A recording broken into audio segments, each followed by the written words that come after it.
ये कहानी इंडिया और पाकिस्तान के बॉर्डर की कहानी है।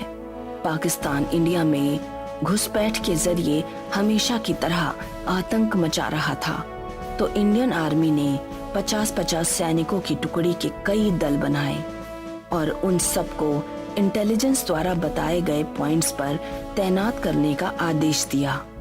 इन्हीं सब में एक कबीर नाम का जवान था जो ये लड़ाई पहली बार लड़ने जा रहा था, और वो अपने घर में इसके बारे में अपनी अंधी माँ और गर्भवती पत्नी से बात करता है। माँ, देखो आज इंडियन गवर्नमेंट की तरफ से ऑर्डर आया है। मुझे पाकिस्तान के खिलाफ होने वाली जंग में भाग लेना है। बेटा, हमारा आशीर्वाद तेरे साथ है। आप हमारी चिंता मत कीजिए, हम अपना ध्यान रख लेंगे।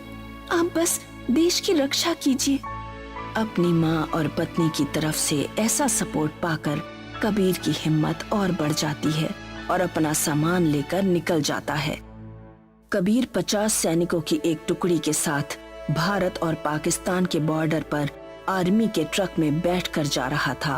तभी उसे अचानक महसूस होता है कि किसी ने उसके कंधे पर हाथ रखा है। कबीर आसपास देखता है कि सभी जवान सो रहे हैं, तो उसके कंधे पर हाथ रखने वाला कौन है? कबीर हिम्मत करके अपने कंधे पर हाथ रखने वाले को देखता है। वो उस भयानक चेहरे को देखकर बुरी तरह से डर जाता है। कबीर, मैं जानता हूँ कि तुम अपने जीवन की पहली लड़ाई लड़ने जा रहे हो और मेरा अधूरा काम तुम ही पूरा कर सकते हो। मगर तुम हो कौन और मैं तुम्हारे लिए क्या कर सकता हूँ? मैं कौन हूँ और तुम्हें मेरा क्या काम करना है वो मैं तुम्हें वक्त आने पर बताऊंगा, मगर तुम्हें मेरी ये बात भूलनी नहीं है, याद रखना। ठीक है।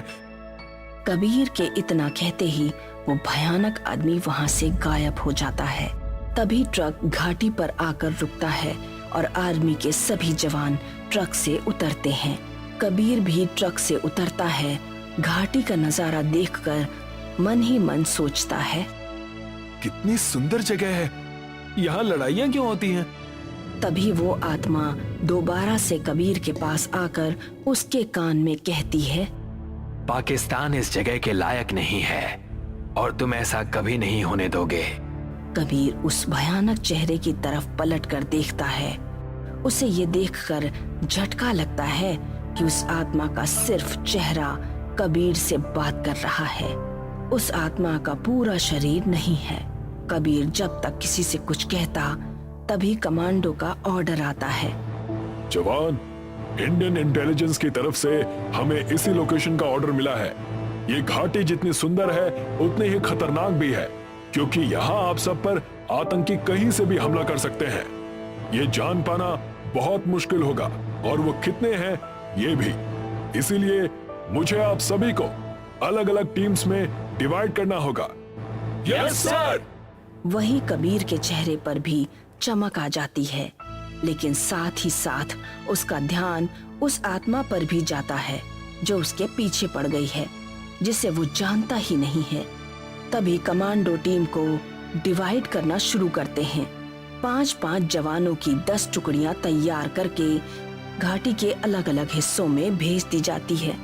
कबीर जिस टुकड़ी का हिस्सा है वो वहाँ उन जवानों से बात करता है। तुम लोगों की ये पहली लड़ाई है? नहीं, मैंने इससे पहले 2 लड़ाइयाँ और की हैं। मेरा तो ये 5वीं बार है। मैं तो 5वीं बार लड़ाई पर जा रहा हूँ। मैं भी इससे पहले 2 लड़ाइयों का हिस्सा रह चुका हूँ। सभी आखिरी बच्चे जवान के जवाब का इंतजार करते हैं, मगर वो जवान इन सब बातों में कोई इंटरेस्ट नहीं लग रहा है। तभी कबीर उससे पूछता है, तुमने नहीं बताया तुमने इससे पहले कितनी लड़ाइयाँ लड़ी हैं? हमें यहाँ जिस पर्पस के लिए भेजा गया है, हमारा फोकस बस उस पर रहना चाहिए। वो जवान इतना कहकर टेंट के अंदर चला जाता है। उसके अंदर जाते ही घाटी में सन्नाटा हो जाता है और जंगल से अजीब अजीब आवाजें आने लगती हैं और हवा भी चलने लगती है। कबीर चहलकदमी करते हुए एक बार फिर से डर जाता है और वो मन ही मन सोचता है, कहीं वो आत्मा दोबारा ना आ जाए।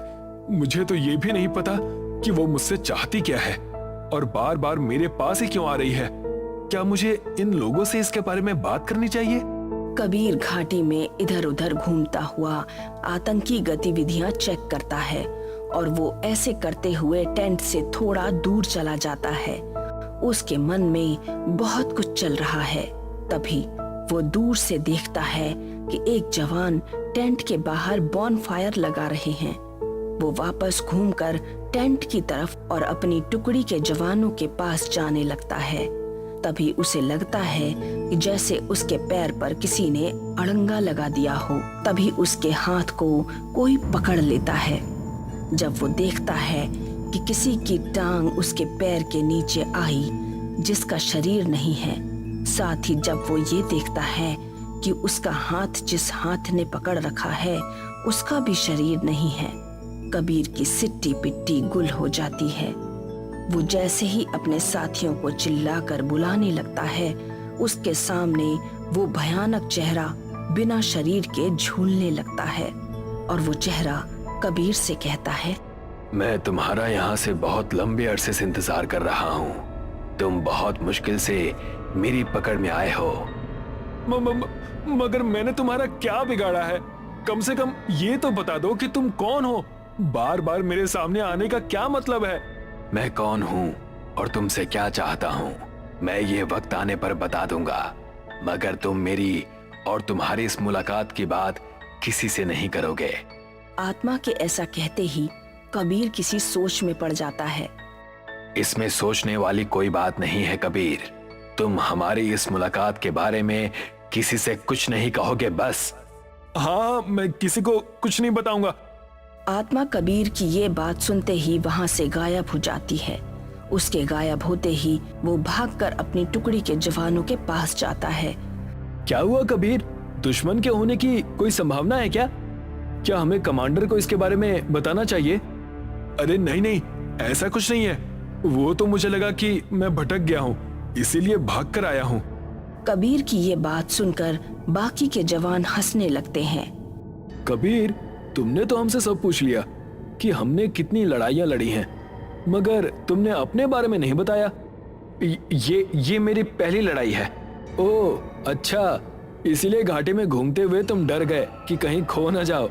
सभी जवान हंसने लगते हैं। उनको देखकर कबीर भी उनके साथ हंसता है। तभी अचानक से ताबड़तोड़ गोलियों की आवाजें आनी शुरू हो जाती हैं और देखते ही देखते पाकिस्तानी घुसपैठिए गोलीबारी करते हुए कबीर के टेंट की तरफ आते हैं। कबीर ये सब देखकर डर जाता है कि इंडियन आर्मी की और भी टीम्स वहां आ गई हैं और हिंदुस्तान और पाकिस्तान के बीच लड़ाई शुरू हो गई है। तभी वो देखता है कि उसकी टुकड़ी के 2 जवान शहीद हो गए हैं। उससे ये बर्दाश्त नहीं होता और वो बिना सोचे अपनी गन के साथ पाकिस्तानियों की तरफ बढ़ता है और उनको भूनने लगता है। तभी वो एक पाकिस्तानी की गोली का निशाना बन जाता है और शहीद हो जाता है। कबीर को गोली लगते ही वो जमीन पर गिरता है, मगर जख्मी हालत में फिर से खड़ा हो जाता है और गन लेकर पाकिस्तानियों को मारने के लिए आगे बढ़ता है। वो पाकिस्तान के उसी सैनिक को भूनने के लिए आगे बढ़ता है जिसे उसने गोली मारी थी, मगर वो सैनिक कबीर को देखकर वहां से भाग जाते हैं।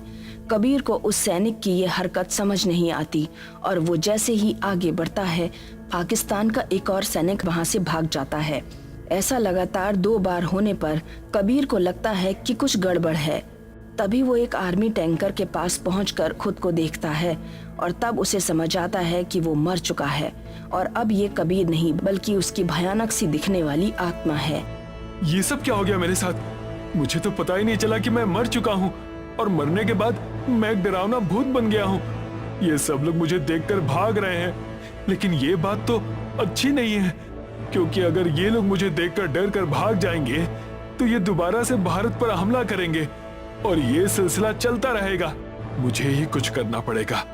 ऐसा सोचते ही कबीर की आत्मा टेंट के पीछे आ जाती है और तभी उसे एक आइडिया आता है और वो हंसता है और हंसते हंसते हवा में उड़ने लगता है और कहता है, अब मैं तुम सबको नहीं छोड़ूंगा।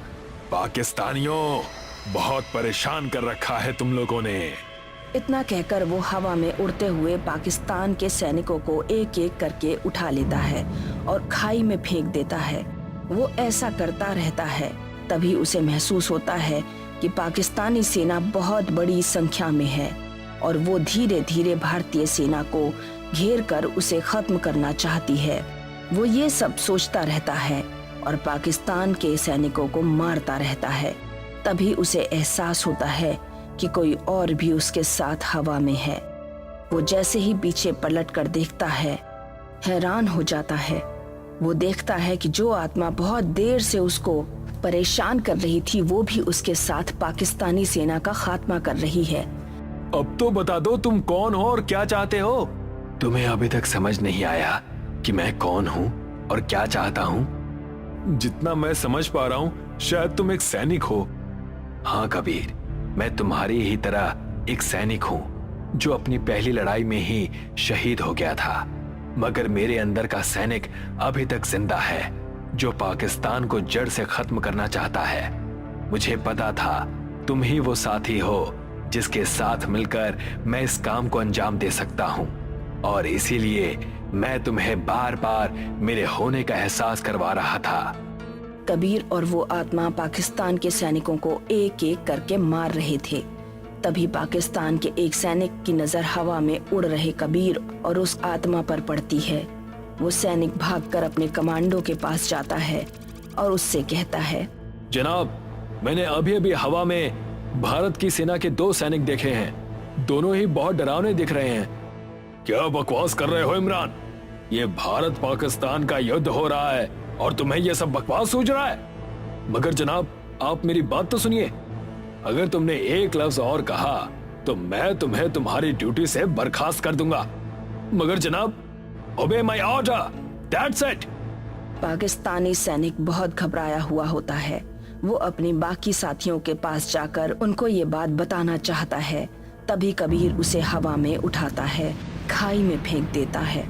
कबीर, हमें सबसे पहले ये पता करना होगा कि इन लोगों की संख्या कितनी है, ताकि हम इन्हें भारतीय सेना पर आक्रमण करने से रोक सकें। इसलिए मुझे और तुम्हें अलग अलग दिशा में जाना होगा। हाँ, ये ठीक है, मैं दाईं तरफ जाता हूँ। इतना कहकर कबीर दाईं और वो आत्मा बाईं तरफ जाती है और रास्ते में आने वाले हर पाकिस्तानी सैनिक को ये दोनों मिलकर मार गिराते हैं। देखते ही देखते थोड़ी देर में पाकिस्तानी सेना का सफाया हो जाता है और तभी भारतीय सेना के कमांडो की नजर इन दोनों पर पड़ती है और ये दोनों आत्माएं नीचे उतरकर भारतीय सेना के सामने आकर खड़ी हो जाती हैं। मैं ये तो नहीं जानता कि आप दोनों कौन हैं, मगर इतना जानता हूँ कि आज आपने पाकिस्तान के खिलाफ इस युद्ध में अहम भूमिका निभाई है। इसलिए हम सब की तरफ से आपका बहुत बहुत धन्यवाद। जनरल, मैं आपकी ही 2 साल पुरानी एक टुकड़ी का सैनिक हूँ। पाकिस्तान के खिलाफ हुई लड़ाई में मैं शहीद हो गया था। बस उसी का बदला लेने आया था। आज मेरा बदला पूरा हुआ और मैंने अपने देश के लिए कुछ कर दिखाया। इस बात पर मुझे बहुत गर्व है। कमांडर, मैं भी आपकी ही टुकड़ी का एक सैनिक हूँ जिसे शहीद होने का सौभाग्य प्राप्त हुआ। मेरी बस एक अंतिम इच्छा है कि मेरी होने वाली संतान को भी भारत की रक्षा करने का मौका मिले। जय हिंद। कबीर और आत्मा के जय हिंद कहने पर वहां खड़े भारतीय सेना के जवान भी उनके बदले में जय हिंद कहते हैं।